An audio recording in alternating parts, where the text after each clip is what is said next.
Hey, and welcome to the CMO Alliance podcast, where we break away from the usual marketing chatter and deep dive into the most vital topics within the marketing sphere. I'm Michal, a global marketing leader, your host and your guide through candid conversation with industry top leaders. Each episode will uncover actionable strategies, real-world case studies, and the personal stories behind their success.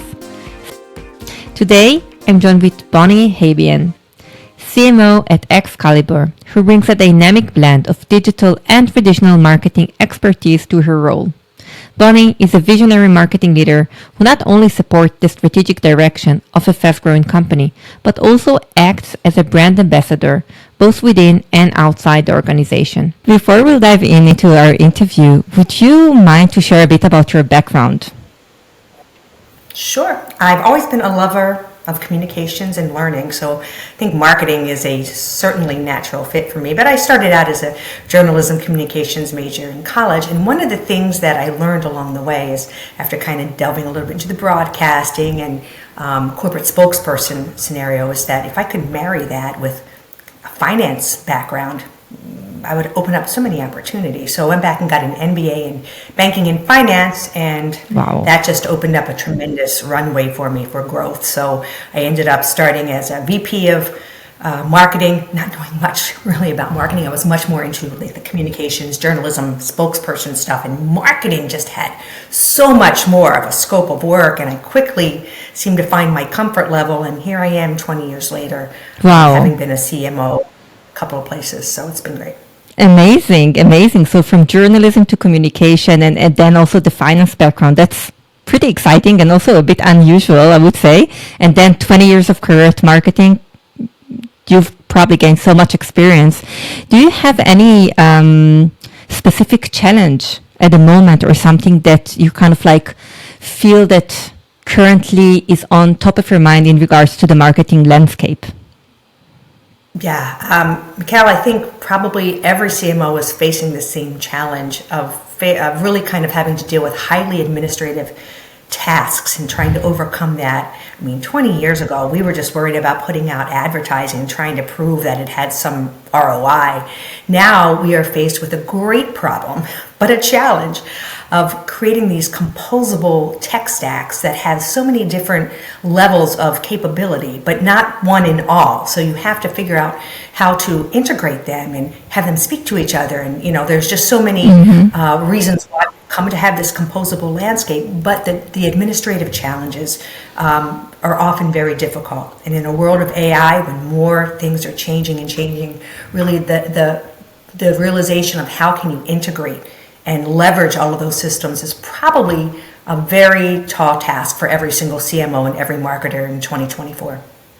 First of all, 100% agree. Sometimes, me included, I feel as if I'm kind of like chasing the technology to a certain extent. It's kind of like there's this new product and there's this new platform and everything here is supposed to be amazing and make my life easier. But actually, my life just become more and more complex. So I really share the same kind of like point of view. Would you mind sharing a bit about how do you then approach it, right? Because you have this challenge. Any kind of like specific way that you can share with us about how to handle this massive challenge? I think what it is kind of really taking a step back and looking at where you are, where you want to be, and what are the things that are impacting you getting where you want to be. So for me, it's a lot of operational type of challenges, right? How are you going to get the data to speak from this system to that one? How are you going to continue? I mean, if we kind of stepping back, the things that we're looking at, right, as marketers are use of data, analytics, content machines, figuring out how to make things more personalized. All of that requires more of a technical skill. So I think taking a step back and realizing what is it you're going to need in the composition of your team to give you that lift. And you're seeing new roles develop. Maybe it's, automation coordinators, AI specialists. So I think you're going to see more and more of that kind of come into play so that you can push that heavy lifting or that admin lifting off to someone else who can really figure out how to integrate these systems quicker, have them talk to each other quicker, have them be able to give you that lift you need operationally to bring you back to that strategic point that you need to be. Mm-hmm. You touched a very interesting point, actually, that I would love us to have a bit of a deep dive, if you don't mind. And that's the whole topic of taking a step back and understanding what tools do you actually need, which I think is also a massive challenge, right? Do you have any kind of like favorite, not so to say tools, you don't need to mention any tools, but kind of like what do you say is the essential, or let's say the minimalistic tech stack that a marketer should use these days? Well, I think you're going to have to obviously have a CRM. I mean, that's number one, right? And these CRMs, for instance, we use HubSpot.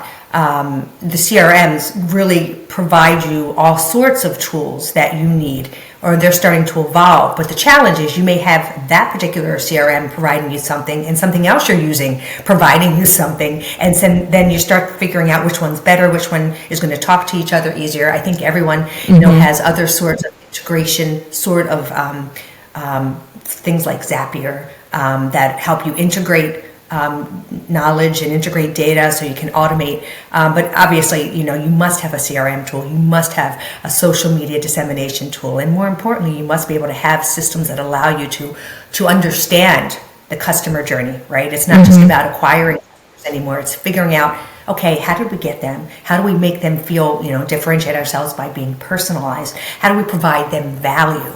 So I think at the very minimum, you got to have a really good, robust CRM. Agree. And then maybe also like some kind of solution that will help out automating things. So for me, my favorite will be Zapier, because essentially you can build just also non-native automation. And I think that we can have a full discussion about non-native automation. I can't stand when I get an email that says a zap error or you've been zapped or there's all kinds of zap messages. I'm like, thanks. No, that means something administrative we have to handle because there's a zap malfunction, right? So again, 100% agree. Yeah, we need to buy more zaps, right? Maybe that could also be a future role description, a Zapier handler. You're right. We also talked a bit about AI. I would love to get your input about, like the whole way of the biggest opportunities that AI will offer in the way of like redefining marketing, and how can we as marketers also leverage it without compromising on our creativity and also integrity as marketers. Listen, I've come to the realization that AI is a great tool, but it's not, at least for me, not going to replace 100% of your creativity or your writing or your ability to market, because there's that human aspect of understanding your audience, of maybe really kind of understanding what your goal is. And I haven't found a prompt yet that gets me 100% anywhere. It may get me 50%. It may help me brainstorm. And there's one or two tools that I love that I'm finding are better than a Google. So, talk about from a search engine perspective, I personally think some of these AI tools are going to allow us to research quicker and to also pull stats and support. So that's how I use it. If I want to go to something that is now I've built trust, that I can, research and say, tell me something historically or whatever. And then they bring me stats, and then they bring me publications, and then they bring me credible resources. That helps me as a marketer tremendously. So I have leveraged it from brainstorming, somewhat creating, researching a lot, helping me put together some items that may have taken me hours. So I have found some great things in that respect. What I'm finding is even in CRMs and these other tools, they will bring you in ways to maybe create content faster, maybe create something more in social. I just have not yet seen that operational lift of AI coming in and helping us do something quicker by allowing us to do something else that allows us to change a process or to predict a process or to help us with a process. I'm sure that's coming, but I still think, right now we're still at that somewhat of an infancy. It's going quick, but there's just, it's not perfect yet. So we have to start figuring out things that are going to help our job become a little quicker. As predictive analytics become in, right? We have to understand that a little bit more. And I do think these new roles that are evolving are probably going to be very key in helping us bridge the gap that we currently have between understanding what is possible, but also being bogged down by the administrative task in order for us to kind of implement some of these things. Thank you for sharing, and again, agree. I think that this whole idea of AI replacing people, I don't really believe in that fear. I think actually that people will maybe be replaced by other people that know how to leverage AI, but I feel as if it's still unfolding. right? Because AI, and I do want to stretch something, is not just taking a task, putting that in ChatGPT, and then copy paste it back again. This is not, in my opinion, the purpose of AI. Yeah, I loved how you say kind of like that you use it for research, right? I think that the research abilities, right? The brainstorming, that's amazing. Yeah, well, I think as well. I just think that it's like a search engine for me. And one or two of the great platforms I use, I really use it as a search engine. And I have been doing some research, and people do think that it may be eventually a threat to Google, because if you're able to search quickly in an area that gives you more concise information because of the prompt you give. Think about it. When you search online from Google, you're not going to give it the prompt that you give on AI. So your results are going to be a little wider. If you're able to really dig down and prompt and create a really strong prompt, and you get better at that, the information you're going to get is backup, resources, stats that are supported, and in a very targeted way. Agree. So, Bonnie, as mentioned before, you have 20 years of experience in marketing. Do you have any strategies that you would like to share with our audience about how can you remain kind of like creative and create a brand differentiation? We're really living in, as you said, like a kind of like data-dominated technical world, operational world. How do you maintain the creativity? Well, I think there's so many things to say there. I think basically what we're learning, even in B2B, storytelling is very important. Now, that's a challenge, especially in an industry like I'm in, which is financing. But you try and find places where you can deliver that. And most importantly, I think you really have to understand what your audience wants. So understanding what's of value to them and then delivering that time and again is very, very important. I think, most marketers, this is not a secret. It's 80% value, 20% sales, right? So now the content that we're putting out, if you can provide value to someone else, that nurtures and builds much better than, hey, buy this, hey, do this, hey, you know what, we offer this. And I think we just have to kind of embrace that, because I have found that people will respond more if they get something of value for them. They'll remember you for it. But they're not going to remember or really respond to something that's just telling them to do something, to do an action, without them really understanding who you are and what your culture is. So would you say that the key for creativity is maybe really understanding your audience? So being very much user-centric in a way?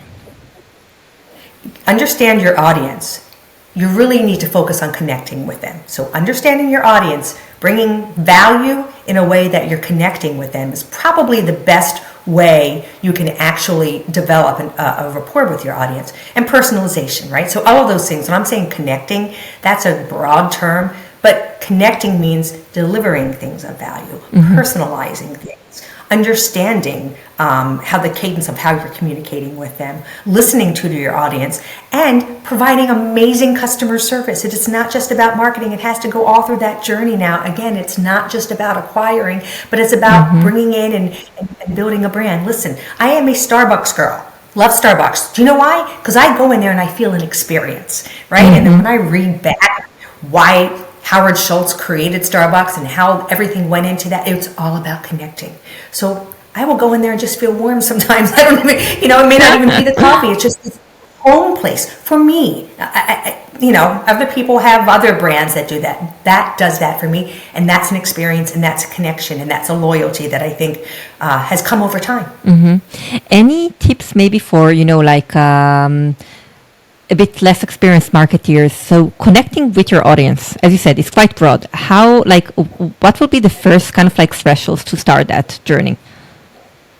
Well, let me tell you this. This is something I've been doing. I've done everything in a marketing role, from picking up trash on the floor to ringing the bell at the New York Stock Exchange. I think you have to look at, if you're working for a business, that it's almost like your business, because you are the face of the business. So I will even, take inquiries in. I am making sure I get back to those people right away. I am very pleasant. And you know what? 9 times out of 10, I'll get, oh my gosh, thank you so much for being so quick. I'm like, oh, no worries.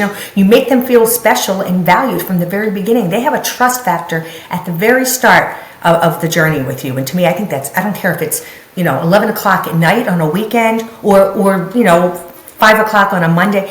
I just think that experience right away with the brand is truly important. So connecting at that level and then trying to keep that all the way through. Now, of course, as a marketer, I don't have, complete autonomy over the journey. But what I will say is we move forward and that journey becomes more digital. I think businesses have to treat that very, very specifically as well, whether it's a chatbot that they're putting on, whether it is, listen, we're going to automate certain portions of a process, and you make sure that is a user-friendly, good experience, because you can so alienate people very quickly with something that frustrates them. Thank you very much. My answer to that is look at the entire journey. You can't just, you need to really embrace them. Lifetime value of a client, as we know, is incredibly important. So where you can as a marketer impact and influence and really value that client, I think that's, where you'll get your home runs. Thank you very much for sharing. So who would you say is your partner in crime, like of marketing in general? Is it more, because usually it's sales, but I believe that now we're all sensing kind of like a notion and a shift, as you said, to customer success. So kind of like in the center is also the world of retention and looking at the buyer journey from the wider perspective. I would say probably in a weird sense of way, as my CEO. He's not someone that is particularly, hands-on. He doesn't micromanage at all, but he gives me the freedom and the ability to create. And he gives you kind of that, ability to access what you need and to support, what you need. Of course, it's extremely important that any CMO understands the vision, and you really have to read that for a while. It takes a while to kind of really understand that, especially when you start at a company. But understanding what that vision is, and then aligning to it.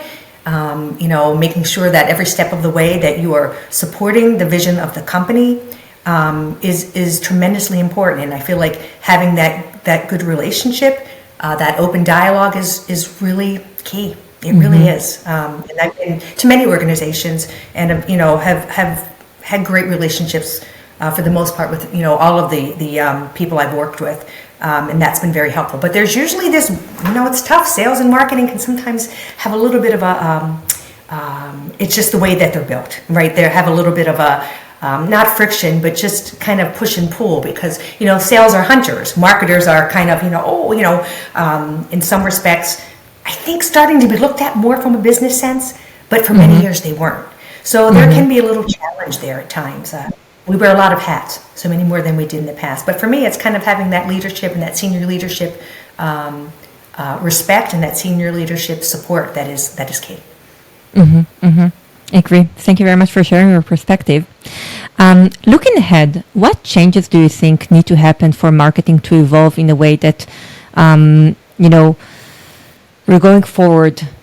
New tools are emerging. The landscape is changing. What are the kind of like tools or skills for future marketing in a way, for marketeers also that, want to refine their skills, etc.? It used to be a lot more, I'd say you'd have to be right brain sided. I think you have to be a little bit both now. You have to be right and left brain side, because you have to have that creative side, but also an analytical side. Not like highly analytical. I mean, enough to say, hey, listen, you know what? I get it. I understand what I want to be strategic and start to move on data, right? So we are in a data-driven world. We're in a digital-driven world. So we have to be able to make decisions on that. And so I think that skill set is going to be extremely important. I also believe that you're going to have some project management, more operational, and someone that, really understands the value of AI and how you can use that for your own company, for your own benefit. We talked a lot about the whole world of like project management. Do you have any kind of like tips and tricks? How can someone enhance, their project management abilities? I think you got to get the right tools in place.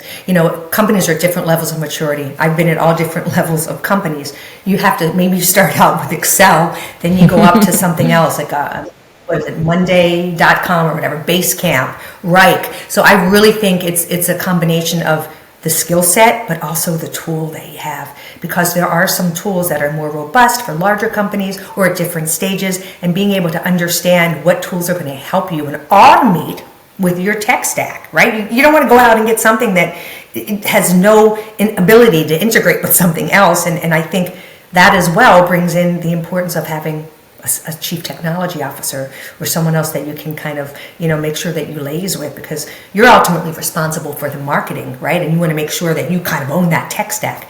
But at the same time, you got to leverage the information across the company in order to make your marketing better. So I think you have to really be able to look at it holistically, and that's going to be continued increased focus for the future. Agree. So we're, kind of like at the end of our interview. I would like to ask you maybe a bit of more personal question. Do you have any life motto, kind of like a North Star that's kind of like guiding you while building your career? Oh gosh, so many things. Do what others won't. I think that's huge for. That's an amazing saying. It's true. I'm a big believer in, if you don't change, you don't grow. And I also think anything you do, if you just kind of be consistent and persistent with something, the needle will move. But my biggest thing to say to anyone is, do something you love. Work and do something you love, because if you do, let me tell you, there are doors that open, and you just want to be able to go to work every day with a smile on your face. And I am happy that I'm able to do that, and I feel very blessed.